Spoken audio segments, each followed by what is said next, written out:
नमस्कार दोस्तों, जय श्री राम, जय बागेश्वर धाम, जय जय सिया राम। दोस्तों, जैसा कि हम सभी जानते हैं कि शारदीय नवरात्र प्रारंभ होने जा रहा है। इस दिनों का दोस्तों हम सभी भक्तों को बहुत बेसब्री से इंतजार रहता है। जैसे कि दोस्तों आप सभी जानते हैं कि शारदीय नवरात्र में माता की 9 दिनों तक पूजा होती है और हर भक्त ये चाहता है कि माता रानी उनके घर में पूरे 9 दिनों तक वास करे।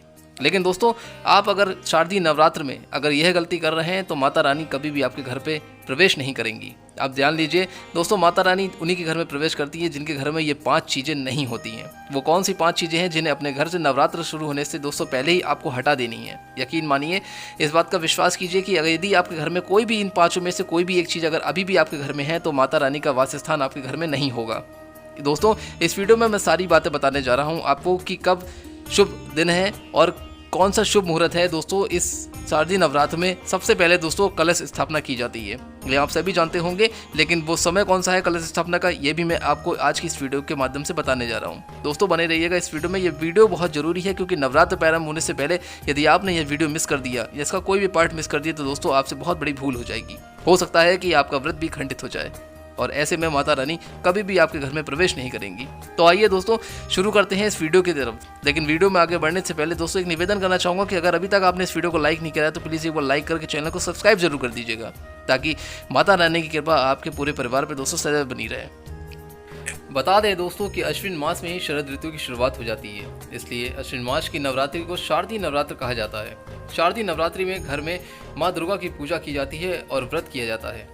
माँ दुर्गा के सच्चे मन से पूजा अर्चना करने से भक्तों की सारी मनोकामनाएं पूरी होती हैं। जो भी अधूरी इच्छा है दोस्तों वो इस समय पूरी हो जाती है और माँ दुर्गा का आशीर्वाद भी बना रहता है। नवरात्रि में माँ दुर्गा की पूजा शक्ति के रूप में की जाती है। पश्चिम बंगाल में इस नवरात्रि के समय दुर्गा पूजा का उत्सव बहुत धूमधाम से मनाया जाता है। दोस्तों, बता दें कि शारदीय नवरात्र की शुरुआत 15 अक्टूबर 2023 से दिन रविवार से शुरू हो रहे हैं और 23 अक्टूबर 2023 दिन मंगलवार को समाप्त हो रहे हैं। 24 अक्टूबर को विजयदशमी पर दशहरा पर्व भी मनाया जाएगा। दोस्तों, शारदीय नवरात्र का धार्मिक महत्व भी है। पौराणिक मान्यताओं के अनुसार पहले चैत्र नवरात्रि को बहुत धूमधाम से मनाया जाता था। दोस्तों, शारदीय नवरात्र का धार्मिक महत्व। पौराणिक मान्यताओं के अनुसार पहले चैत्र नवरात्रि को बहुत धूमधाम से मनाया जाता था, लेकिन जब भगवान राम ने रावण पर विजय प्राप्त की तब ये चैत्र नवरात्रि का इंतजार नहीं करना चाहते थे और अश्विन मास की प्रतिपदा को दुर्गा पूजा आयोजित की। तभी से शारदीय नवरात्र की पूजा धूमधाम से होने लगी। देवी भागवत पुराण में भगवान श्री राम शारदीय नवरात्र का व्रत और शक्ति पूजन करने का वर्णन मिलता है। इसके साथ ही दोस्तों अश्विन मास में ही माँ दुर्गा के महिषासुर नामक राक्षस पर आक्रमण कर दिया और उससे 9 दिन तक युद्ध किया और 10वें दिन राक्षस का वध कर दिया। इसलिए 9 दिन तक माँ दुर्गा की पूजा शक्ति की रूप में की जाती है। दोस्तों, बता दें कि 15 अक्टूबर को ही कलश स्थापना है। इस बार कलश स्थापना का सही समय 15 अक्टूबर को दोपहर 11:38 से लेकर 12:23 तक है। दोस्तों, कलश स्थापना बहुत ही उत्तम और शुभ फलदायी माना जाता है, इसलिए दोस्तों इसकी विधि क्या है ये भी जान लीजिए। सबसे पहले दोस्तों घर के मंदिर को साफ करें। अब एक छोटी चौकी पर लाल रंग का कपड़ा बिछाइए। इसके बाद माँ दुर्गा की प्रतिमा को ईशान कोण यानी कि उत्तर पूर्व दिशा में स्थापित करें। एक कलश में जल, सुपारी, सिक्का, दूर्वा और लौंग का जोड़ा डालकर रखें। दोस्तों ध्यान से सुनिएगा, ये बहुत ही जरूरी है। गणेश जी का ध्यान करते हुए अब ईशान कोण में ही अब कलश भी माता प्रतिमा के साथ रखें। अब अग्नेय कोण में पीले चावल का अष्टदल बनाएं और उसके ऊपर अखंड दीपक रखें। नवरात्रि के 9 दिन तक माँ दुर्गा के 9 स्वरूपों की विधिवत रूप से पूजा उपासना करें। दोस्तों, इस तरीके से आप अपने घर में जब भी आप पूजा करने जाएं तो सबसे पहले आप कलश स्थापना जरूर करें। ये विधि है कलश स्थापना की, इसको बिल्कुल भी भूलें नहीं। आइए दोस्तों बढ़ते हैं वीडियो के आगे और जानते हैं दोस्तों वो कौन सी ऐसी 5 चीज़ें हैं जिन्हें अपने घर से बिल्कुल तुरंत ही हटा देनी चाहिए। दोस्तों, क्योंकि ये चीज़ें अगर आपके घर में हैं तो हर तरीके की नकारात्मक ऊर्जा का वास घर में बना रहता है और जहाँ नकारात्मक ऊर्जा वहाँ पर होती है वहाँ दोस्तों माता रानी का वास स्थान नहीं होता। क्योंकि हम सभी चाहते हैं दोस्तों कि 9 दिनों तक हम अगर माता रानी की अगर पूजा अर्चना विधिवत रूप से कर रहे हैं तो उनका घर में हमारे वास स्थान रहे, ताकि इसके साथ ही दोस्तों आपके घर में माँ लक्ष्मी का भी प्रवेश होना बहुत ज़रूरी है। तो आइए जानते हैं वो 5 चीज़ें ऐसी कौन सी हैं जिन्हें हम अपने घर से तुरंत ही हटा दें। दोस्तों, माँ दुर्गा के पधारने से पहले घर की अच्छी तरह से आप साफ सफाई कर लें। ऐसा कहते हैं कि साफ सफाई के बिना घर में देवी का उपासना शुभ फल नहीं मिलता। इसलिए प्रतिपदा तिथि पर कलश स्थापना करने से पहले ही पूरे घर की आप साफ सफाई कर लेनी चाहिए। नवरात्रि से पहले दोस्तों साफ सफाई में कुछ खास चीज़ें भी घर से बाहर निकाल देनी चाहिए। जैसे कि दोस्तों कहते हैं फटे पुराने जूते, चप्पल और पूजा घर को आप अपने अच्छी तरीके से साफ कर लें। पूजा घर में दोस्तों किसी भी प्रकार की कोई भी गंदी मकड़ी के जाले या खाली डिब्बे, माचिस के डिब्बे या फिर क्या कहते हैं टूटी फूटी बोतलें, ये इस तरह की चीज़ें नहीं होनी चाहिए। आपने जिस घर में अपने माता रानी को स्थान दिया है, जो आपका पूजा स्थल है, उस पूजा स्थल में अगर आपने कोई रंगीन कागज़ वगैरह चिपका दिया है, अगर वो फट गया है तो उसको सुधार लीजिए, उसकी जगह पर आप नया कागज़ चिपका दीजिए। किसी भी तरीके की कोई भी प्रतिमा अगर है घर में, अगर वो कांच की है और अगर उसका कांच जरा सा भी चटक गया या टूट गया है दोस्तों, तो उस तरीके से आप उसको तुरंत बदलवा लीजिए। यदि वो फ्रेम में है तो उस पर फ्रेम चढ़वा दीजिए, और अगर नहीं फ्रेम चढ़वा सकते तो आप उसे तुरंत इकट्ठा करके आप इस समय जल में प्रवाहित करवा दीजिए। दोस्तों ये कार्य आपको शारदीय नवरात्र से शुरू होने से पहले ही कर लेना है। इस तरह से ध्यान रखिए कि अगर आपके पूजा स्थल में अगर कोई भी प्रकार की चीज़ अगर टूटी फूटी, चटकी या खंडित है तो उसे तुरंत ही जल में प्रवाहित कर दें। दोस्तों जिस तरीके से अगर कोई भी मूर्ति वगैरह अगर आप घर में पूजा करते आ रहे हैं और यदि वो धुरी से भी थोड़ी सी चटक गई है तो आप उसको भी तुरंत जल में प्रवाहित कर दें।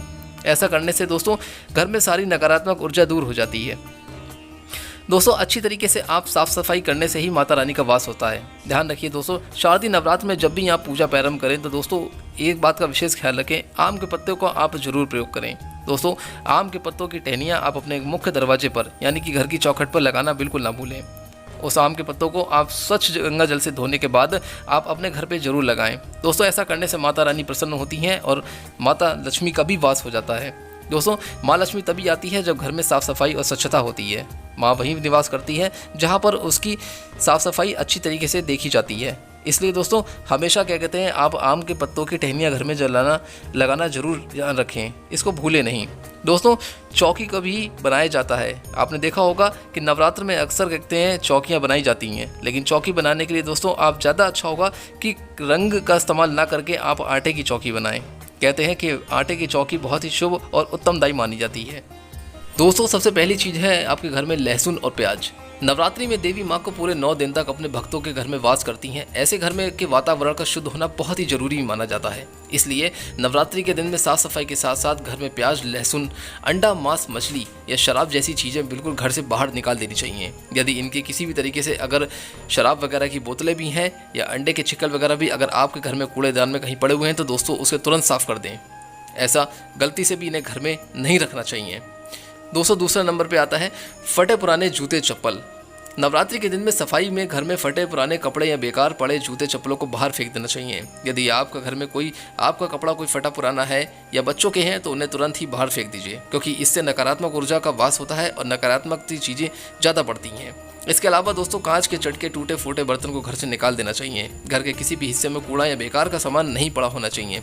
जैसे कि आपके घर में पुराना कबाड़ है, लोहा, टीन या इस तरह के सामान अगर आपके घर में किसी कोने में पड़े हैं या छत पे पड़े हैं तो उन्हें तुरंत निकाल के बेच दीजिए या उन्हें घर से बाहर फेंक दीजिए। घर की छत पर भी दोस्तों हमेशा साफ़ सफाई रहनी चाहिए। कोई भी इस तरीके का पुराने जूते, चप्पल या टायर या लोहा, लकड़ी के सामान अगर कहीं किसी जगह पर पड़ा है, अगर वहाँ पे जाले लगे हुए हैं तो इस तरह की चीज़ों को आप घर से तुरंत बाहर कर दें। दोस्तों नंबर 3, यदि घर में देवी देवताओं की टूटी फूटी या खंडित मूर्ति है तो इसे भी आप तुरंत हटा दीजिए। इस तरह के चित्र भी घर में ना रखें।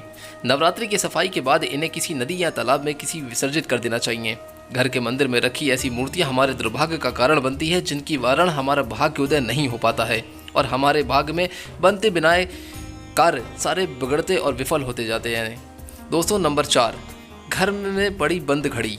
अगर आपके घर में कहीं पर भी बंद या बेकार घड़ी पड़ी है, टूटी है या चटकी हुई है तो उसे भी घर से तुरंत निकाल दीजिए। घर में बंद घड़ी को अशुभ माना जाता है। यह सिर्फ ना हमारी तरक्की को रोकती है बल्कि उसमें बाधा उत्पन्न करती है, बल्कि हमारा बुरा समय भी लेकर आती है। क्योंकि दोस्तों वक्त बहुत बड़ी चीज़ होता है, इसीलिए कहा जाता है कि घर में कभी भी बंद घड़ी का इस्तेमाल ना हो और अगर है भी तो उसे आप तुरंत बाहर कर दीजिए। दोस्तों नंबर 5, खराब अचार या खाना। अगर आपके घर की रसोई में खराब अचार या खाने का कोई खराब सामान पर रखा हुआ है तो उसे भी तुरंत सफाई करके उसे बाहर फेंक दें। घर में रखे खाने पीने की चीज़ों या यूं खराब पड़े रहने से माँ दुर्गा नाराज होती है और अन्न का अपमान माना जाता है। माँ अन्नपूर्णा भी रसोई में प्रवेश नहीं करती, इसलिए हमारे घर में हमेशा खाने पीने की तंगी और हम बहुत परेशान रहते हैं। दोस्तों ये वो चीज़ें हैं जो हमारे घर में नकारात्मक शक्ति, हमारे दुर्भाग्य का कारण बनती हैं। इसके कारण हम हमेशा हर तरीके की संकट समस्याओं का सामना करते आते हैं, जिसके कारण दोस्तों हमारे घर में अन्न की कमी होना, आर्थिक संकट का पैदा होना, नकारात्मक ऊर्जा का प्रवेश करना, दोस्तों इस तरह की बीमारियां लाना, बहुत तरह की चीज़ें हैं जो ये सारी चीज़ें पैदा करती हैं। तो दोस्तों ये थी जानकारी शारदीय नवरात्र की।